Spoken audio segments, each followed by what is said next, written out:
Assalamualaikum warahmatullahi wabarakatuh. Perkenalkan, nama saya Yulianti, NIM 1032352, Fakultas Sosial Ekonomi, Prodi Manajemen, Universitas Singgabuana PGRI Sukabumi.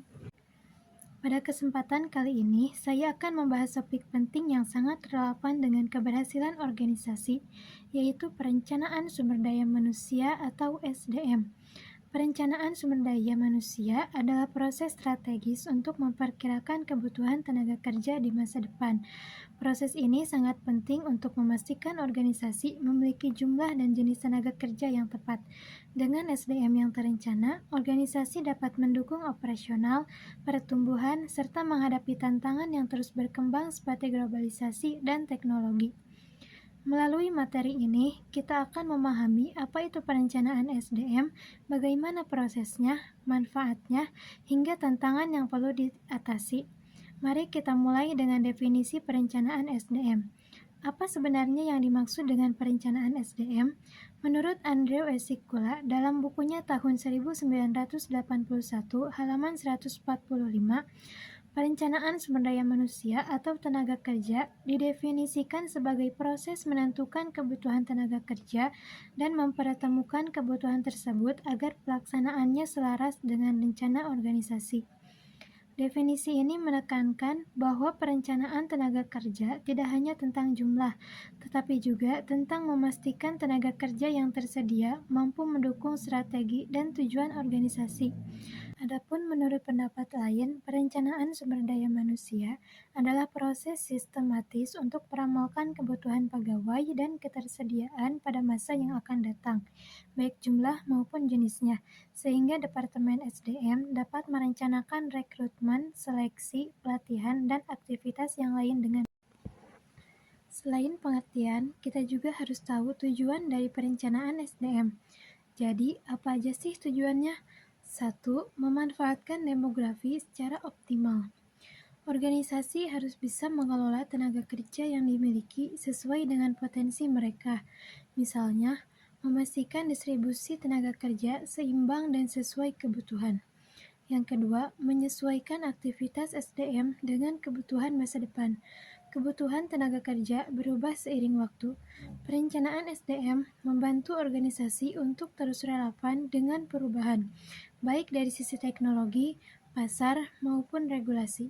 Yang ketiga, meningkatkan efisiensi dalam menarik karyawan baru. Dengan perencanaan yang baik, organisasi bisa menghemat waktu dan biaya dalam proses rekrutmen. Fokusnya hanya pada posisi yang benar-benar diperlukan. Yang keempat, mematuhi peraturan ketenaga kerjaan. Setiap organisasi harus mematuhi aturan yang berlaku, mulai dari regulasi tentang upah, jam kerja, hingga perlindungan tenaga kerja. Yang kelima, mendukung keberlanjutan organisasi perencanaan SDM. Memastikan tenaga kerja yang tersedia mampu mendukung tujuan jangka panjang organisasi, baik dari sisi kuantitas maupun kualitas. Jadi, dengan tujuan ini, perencanaan SDM membantu organisasi tetap terstruktur, efisien, dan siap menghadapi tantangan di masa depan. Lalu, bagaimana cara organisasi menjalankan perencanaan SDM? Proses perencanaan SDM melibatkan 4 langkah utama. Yang pertama, analisis lingkungan. Organisasi perlu memahami faktor internal seperti budaya kerja dan kebutuhan departemen, serta faktor eksternal seperti kondisi pasar tenaga kerja dan perubahan teknologi. 2. Peramalan kebutuhan SDM. Peramalan ini bertujuan untuk mengetahui berapa banyak tenaga kerja yang dibutuhkan di masa depan, serta jenis keterampilan apa yang diperlukan. Yang ketiga, analisis pasokan SDM. Langkah ini mengevaluasi tenaga kerja yang sudah ada dalam organisasi, serta ketersediaan tenaga eksternal jika diperlukan.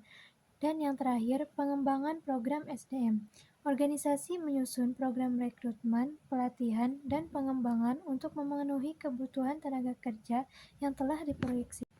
Setelah tahu tujuan perencanaan SDM, kita juga perlu memahami faktor-faktor yang mempengaruhinya. Apa aja sih yang bisa mempengaruhi perencanaan SDM? Yang pertama, perubahan demografi.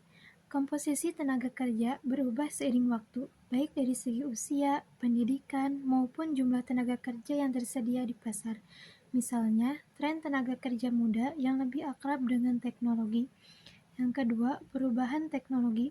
Teknologi berkembang pesat, dan organisasi harus memastikan karyawannya memiliki kemampuan yang sesuai.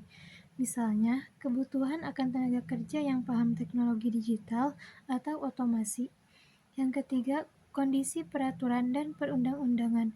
Kebijakan pemerintah seperti aturan tentang upah minimum atau jam kerja sangat mempengaruhi bagaimana organisasi merencanakan tenaga kerjanya. Yang keempat, perubahan perilaku terhadap karir dan pekerjaan. Generasi saat ini memiliki pendekatan yang berbeda terhadap karir. Mereka lebih mengutamakan keseimbangan kerja dan kehidupan, serta peluang pengembangan diri. Yang kelima, kondisi ekonomi dan pasar kerja. Saat ekonomi sedang lesu, mungkin kebutuhan tenaga kerja menurun. Sebaliknya, saat ekonomi tumbuh, organisasi biasanya membutuhkan lebih banyak tenaga kerja. Jadi, faktor-faktor ini harus selalu diperhatikan dalam perencanaan SDM, supaya tenaga kerja yang kita miliki bisa benar-benar mendukung tujuan organisasi. Selanjutnya, manfaat yang didapatkan organisasi dari perencanaan SDM. Perencanaan SDM memberikan berbagai manfaat penting, antara lain, yang pertama, efektivitas dan efisiensi. Membantu organisasi mencapai tujuannya dengan tenaga kerja yang tepat. Yang kedua, penghematan biaya. Mengurangi biaya rekrutmen dan turnover karyawan. Yang ketiga, kualitas karyawan. Memastikan tenaga kerja yang dimiliki memiliki kompetensi sesuai kebutuhan organisasi. 4. Koordinasi yang lebih baik. Meningkatkan komunikasi antar departemen dalam organisasi. Dan yang terakhir, suasana kebersamaan. Menciptakan lingkungan kerja yang harmonis dan mendukung retensi karyawan.